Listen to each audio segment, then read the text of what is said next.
Hello students, welcome to the lecture. आज के lecture में आप सभी का स्वागत है। तो आज हम अपने कनेक्टर्स का पार्ट 2 डिस्कस करेंगे। पार्ट 1 में हमने क्वेश्चंस डिस्कस किए थे और साथ में कनेक्टर्स का थोड़ा बहुत हमने कॉन्सेप्ट सीखा था। तो कनेक्टर्स के क्वेश्चंस को करने से पहले मैंने आपको एडवाइस किया है कि आप पहले बेसिक्स को देखिए, आप कंजंक्शंस को पढ़िए, प्रीपोजिशंस को पढ़िए। उसके बाद जो हमने उनके ऊपर क्वेश्चंस प्रैक्टिस करें उन्हें करें। उसके बाद जब आप प्रीवियस ईयर क्वेश्चंस करेंगे आपको बहुत हेल्पफुल रहेगा। तो आपको पता है कनेक्टर्स के अंदर हम दो चीजें पढ़ रहे हैं यहाँ पर, एक कंजंक्शन और दूसरा प्रीपोजिशन, राइट। तो आपको पता होना चाहिए कंजंक्शन का यूज क्या होता है। लास्ट लेक्चर में भी हमने इसके बारे में काफी डिटेल में पढ़ा है, और प्रीपोजिशन का क्या यूज होता है, राइट। तो थोड़ा सा डिस्क्रिप्शन में आपको अभी भी दे देता हूँ। कंजंक्शन क्या करता है, दो क्लॉजेस को आपस में कनेक्ट करता है, राइट। अब क्लॉजेस क्या होती हैं, जिनका खुद का एक सब्जेक्ट और खुद की एक वर्ब होगी। ऐसी दूसरी क्लॉज होगी जिसका खुद का एक सब्जेक्ट और दूसरी खुद की एक वर्ब होगी। इन दोनों का मीनिंग एक दूसरे के ऊपर डिपेंड होता है और इसीलिए हम एक वर्ड को बीच में इंसर्ट करते हैं जो इन दोनों क्लॉजेस को कनेक्ट करने का काम करे अकॉर्डिंग टू देयर मीनिंग।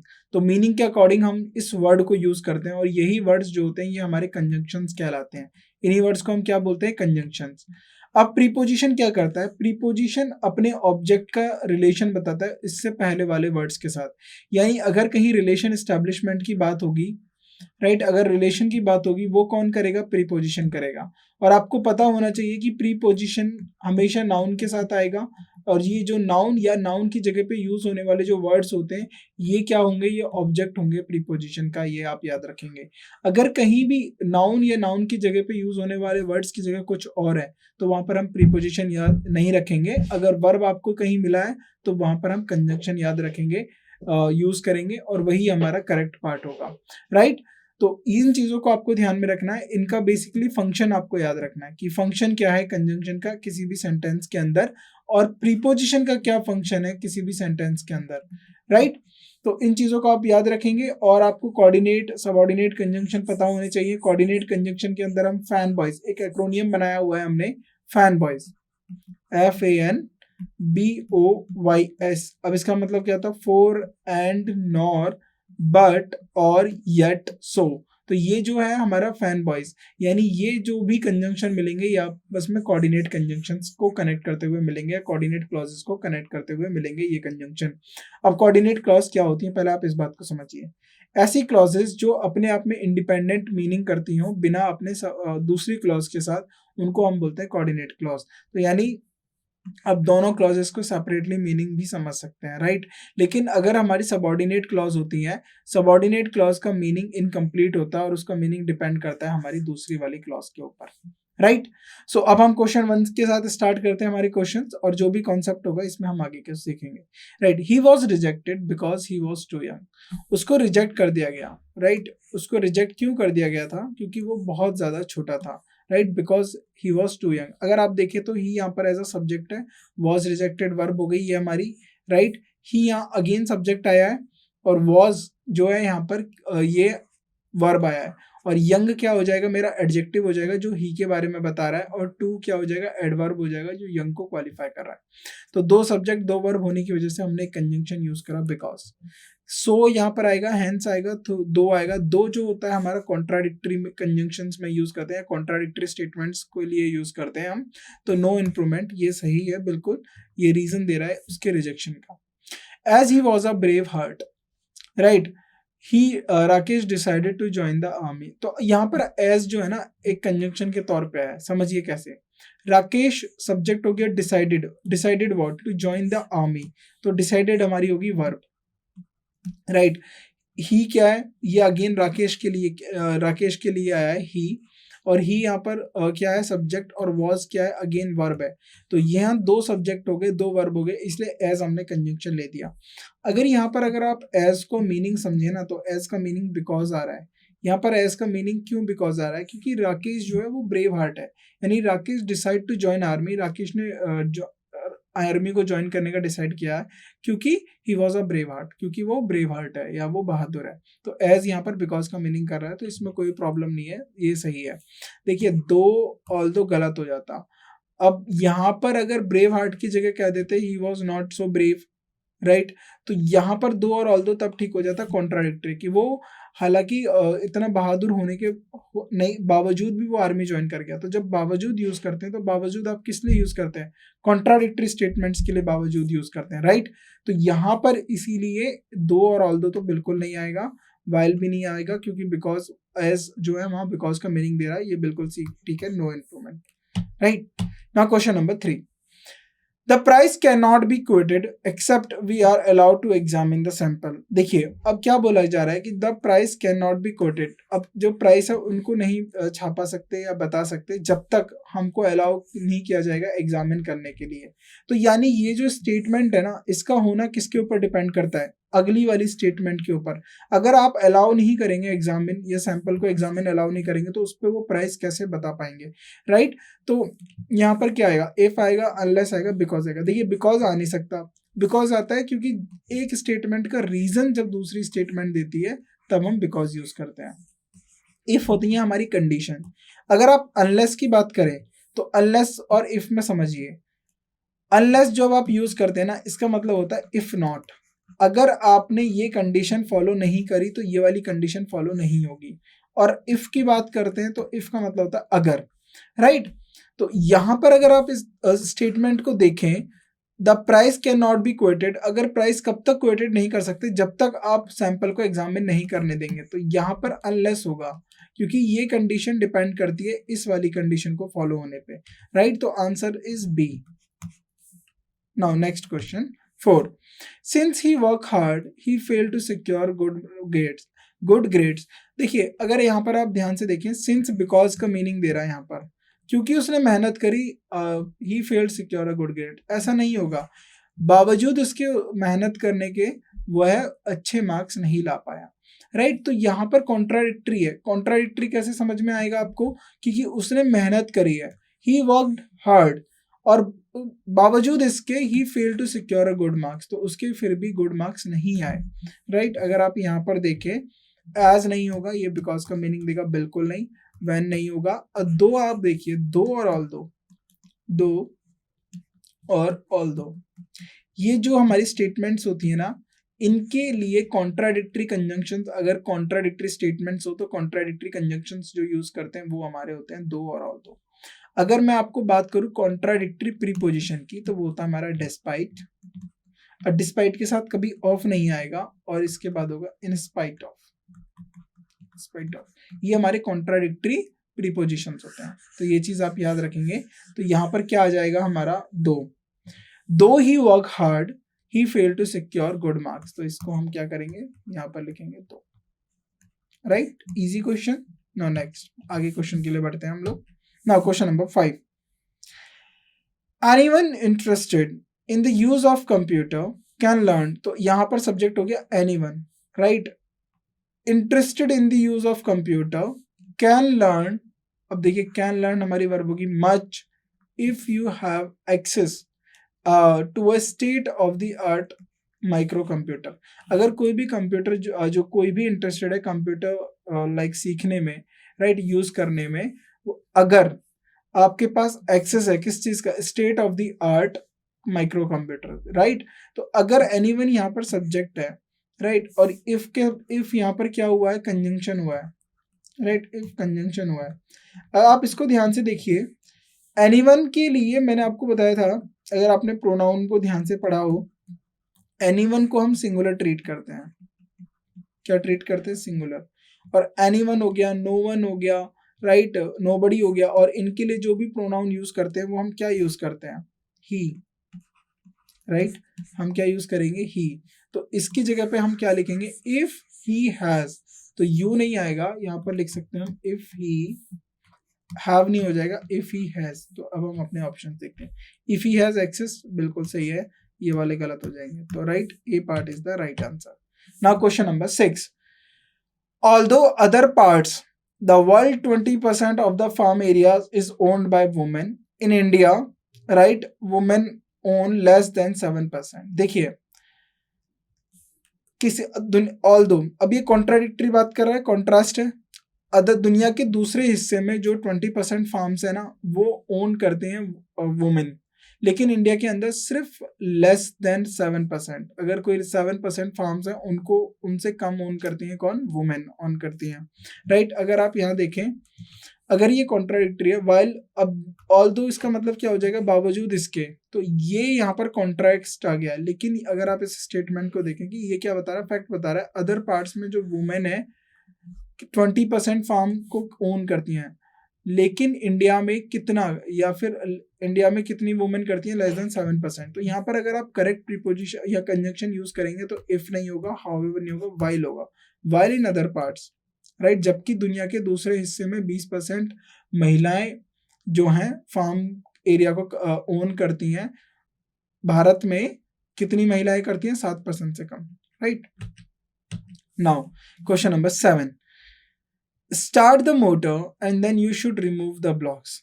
अब हमें इसको स्टेटमेंट को सही बताना है। स्टार्ट द मोटर, तो पहले क्या बोला गया, you start the motor and then you should remove the blocks, right. Start the motor then removing the blocks होगा, starting the motor the block should then be removed, ये गलत है, right.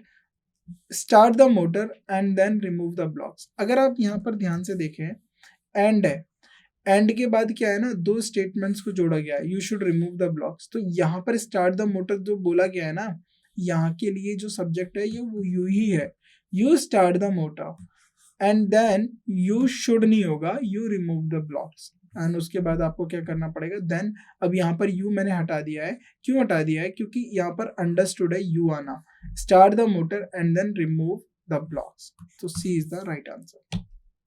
Now question number 8, the vice president of the local bank spoke for half an hour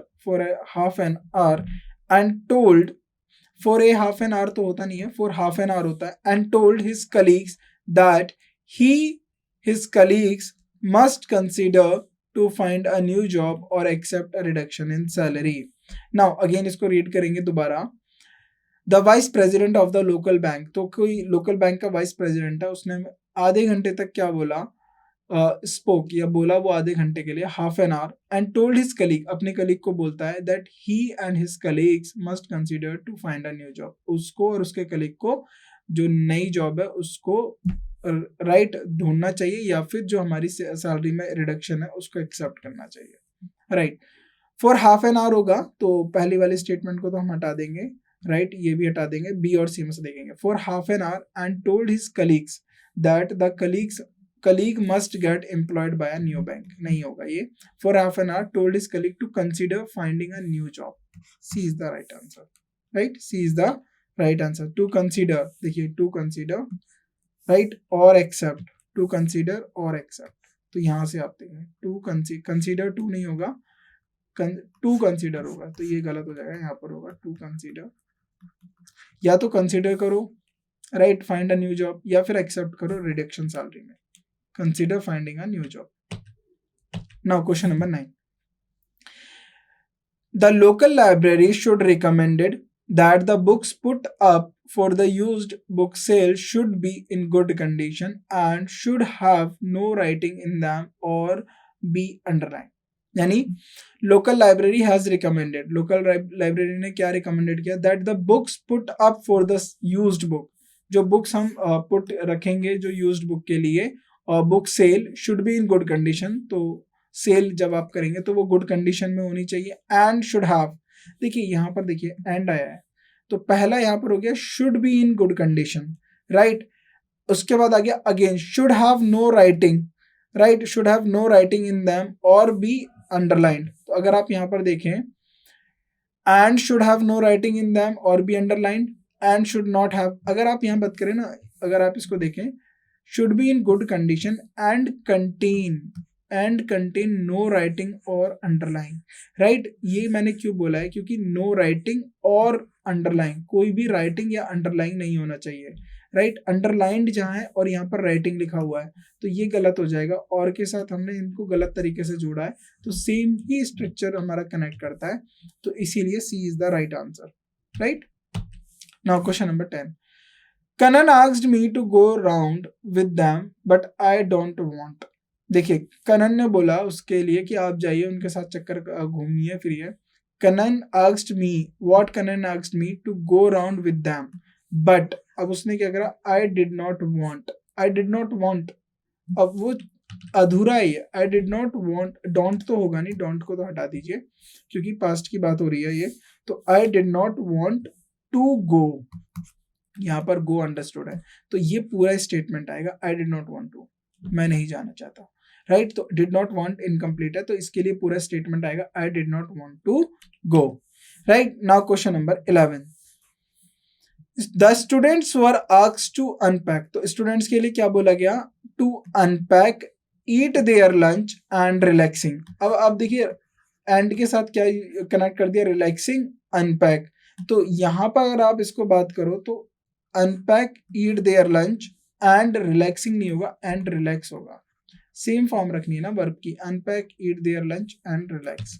right, तो eating their lunch and relaxing नहीं होगा, unpacking होना चाहिए था, right, unpack, eat their lunch and relax, ये होगा, राइट, ये वाला गलत हो जाएगा, B is the right answer, B is the right answer. Now sleeping, resting and fluids are the best way to care of cold, sleeping, resting and drinking fluids होगा,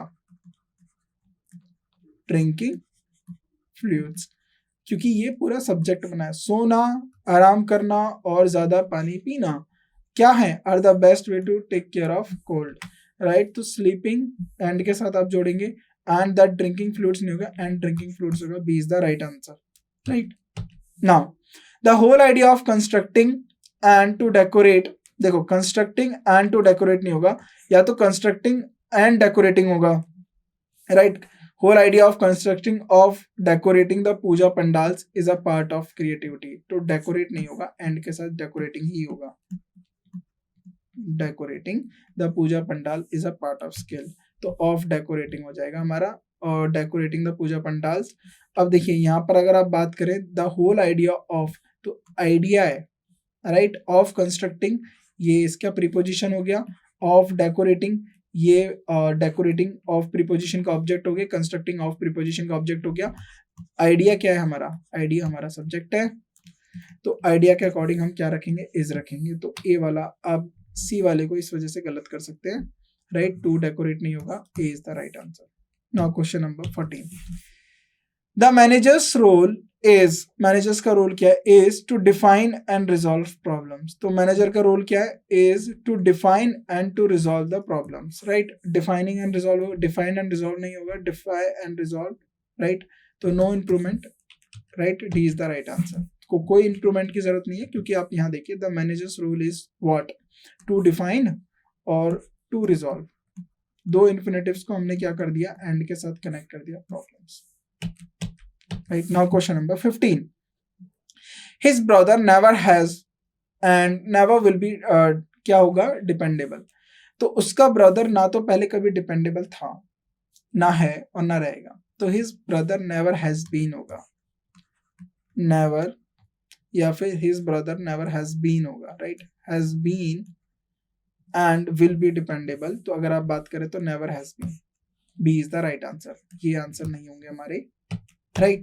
Now question number 16, we used to get up early in the morning and have breakfast and then went out to play, देखिए to get up हो गया, then to have breakfast हो गया, and then went out to play हो गया, तो went out की जगह होगा to go out to play,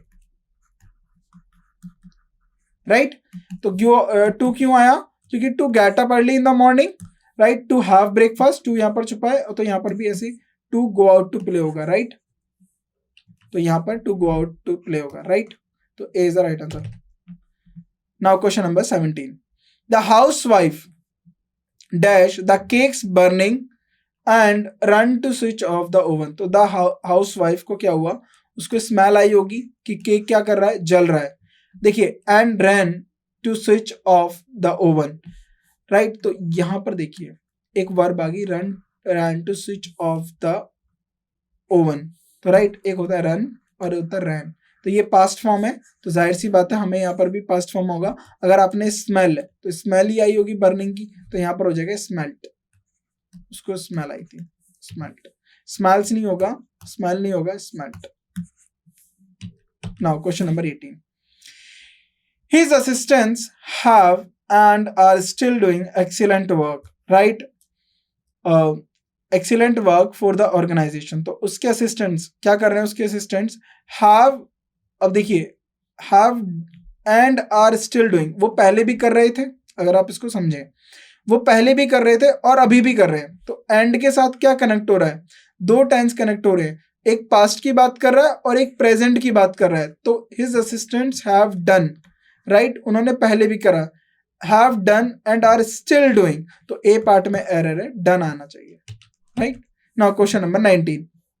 the 10 new members have been enrolled and 7 resigned. अगर बात कर रहे हैं यहाँ पर 10 न्यू मेंबर्स की बात कर रहे हैं, क्या कर रहे हैं? 10 new members have been enrolled, तो जो 10 नए मेंबर्स हैं वो एनरोल्ड हुए हैं, एंड 7 हैव बीन, देखिए द 7 हैव रिजाइंड. तो यहाँ पर जो है ना, रिजाइंड से पहले जो हैव है ना, ये छुपा हुआ है, ये नो एरर है, इसमें कोई एरर नहीं है. Now question number 20. I whistled thrice, मैंने 3 बार घंटी बजाने के बोल रहा है, with full might and raise my arms towards the sky. तो वो क्या बोल रहा है? आई विसिल्ड थ्राइस, पास्ट की बात हो रही है, विथ फुल माइट. अब यहां पर देखिए एक वर्ब होगी आई विसिल्ड, एंड के बाद आ गया दूसरा verb raise my arms towards the sky. तो रेज नहीं होगा, रेज्ड होगा. क्यों होगा? क्योंकि यहाँ पर विसिल्ड पास्ट फॉर्म लिया है हमने, तो यहाँ पर भी पास्ट फॉर्म होगा. तो बी पार्ट में एरर है, इसको ठीक करेंगे. Now question number 21. I have been to a few of his lectures but understood little of what he has said. तो ये बता रहा है कि उसने क्या लिए, उसके 3 लेक्चर्स लिए. I have been to a few of his lecture, उसने उसके थोड़े लेक्चर लिए of his lecture, but अब यहां पर क्या होगा? but have understood little of what he said. तो मैंने जो समझा थोड़ा सा, बट हैव अंडरस्टूड मैं समझा थोड़ा सा, तो यहां पर हैव हो जाएगा, right. Now question number 22.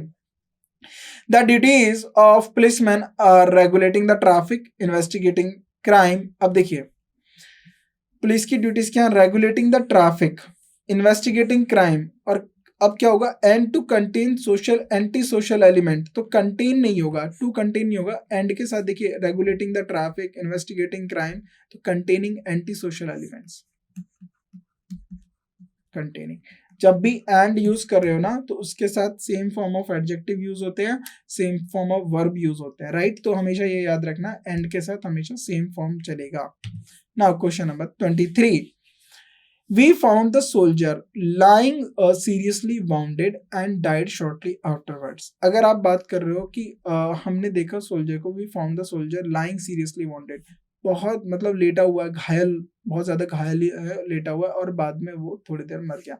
And died shortly after. अगर आप लाइंग देख रहे हो तो यहाँ पर डाइड नहीं होगा, यहाँ पर डाइंग होगा, DYNG. एंड के साथ सेम फॉर्म ऑफ वर्ब को आप कनेक्ट करें, right. Now question number 24. The party chief made it a point two state that the prime minister and the union minister should also come, right, and then see what his party man had seen, right. अगर आप यहाँ पर बात करें, the party chief made it point. अब देख party chief ने क्या पॉइंट करा? टू स्टेट दैट, क्या स्टेट करा? To state that the prime minister and the union minister should also come, right, उनको आना चाहिए. एंड अब यहाँ पर जो है ना, दे नहीं आएगा, क्योंकि दे ऑलरेडी आ चुका है, क्योंकि हम मेंशन कर दिए हैं किसकी बात होएगा. एंड शुड कम सी, यहाँ पर हो जाएगा शुड कम एंड सी. यहाँ पर ऑलरेडी बता दिया है आपने, दे क्यों नहीं आ रहा है? क्योंकि ऑलरेडी मेंशन कर रहे हो, the prime minister and the union minister को आना चाहिए, should also come and see what his party man see. तो दे हटा देंगे, and see, right. Now question number 25. My brother has and is still doing excellent work for his organization. तो ये पहले ही डिस्कस कर गए हैं हम, ये वाला क्वेश्चन इधर डिस्कस किया अगर आपने देखा हो तो, राइट. तो his assistants have done and still doing. तो सेम क्वेश्चन हमारे 25 है कि माई ब्रदर हैज, अब वो पहले भी कर रहा था उस ऑर्गेनाइजेशन में काम, एक्सीलेंट काम कर रहा था, और अब भी काम एक्सीलेंट काम कर रहा है. तो माई ब्रदर हैज डन, यानी डन, पहले भी किया है उसने, and is still doing, excellent, यानी पास्ट और प्रेजेंट, पास्ट और प्रेजेंट को जोड़ रहा है, यानी यहाँ तक भी अच्छा काम करा और इस लाइन के बाद भी अच्छा काम कर रहा है, तो दोनों पास्ट और प्रेजेंट को कनेक्ट कर रहा है, तो has done and is still doing excellent work for the organisation, तो ए पार्ट में एरर है, डन लिख लेंगे। तो इस वाले सेक्शन में हमने क्या सीखा, इस वाले सेक्शन में सीखा जब भी आप एंड के साथ दो चीजों को कनेक्ट करें तो याद रखें कि दोनों फॉर्म सेम हो। अगर एक पास्ट है और उसके बाद प्रेजेंट की बात हो रही है, राइट, तो उनको सही तरीके से जोड़े, हैज डन हो गया, राइट, ये अब हैज डन की क्या बात हो रहा है कि ये अगर आप देखें तो हैज प्लस हैव और वर्ब की थर्ड फॉर्म, ये किसको कनेक्ट करता है, ये होता है प्रेजेंट परफेक्ट टेंस, तो यहाँ पर हम किसकी बात कर रहे थे, प्रेजेंट परफेक्ट टेंस की। अगर आपने 18th क्वेश्चन में देखिए, 18th क्वेश्चन हैव डन, यहाँ भी प्रेजेंट परफेक्ट की बात कर रहे हैं, तो यानी पहले भी किया है और अब भी कर रहे हैं, राइट। तो अगेन तो सही तरीके के टेंसेस को कनेक्ट करना जरूरी है एंड के साथ, तो एंड कंजंक्शन का काम ही यही होता है कि सही टेंसेस, सही फॉर्म, सही एडजेक्टिव्स को आपस में कनेक्ट करें, राइट। तो इस लेक्चर को हम यही एंड करते हैं, बाकी के जो क्वेश्चन हम अपने नेक्स्ट लेक्चर में करेंगे। सो आपको क्या करना है, आपको थ्योरी करनी है, क्वेश्चंस को अच्छे से प्रैक्टिस करना है, एरर फाइंड करनी है, बाकी के क्वेश्चंस हम नेक्स्ट क्लास में डिस्कस करते हैं। इस क्लास को हम यही रोकते हैं। Thank you so much.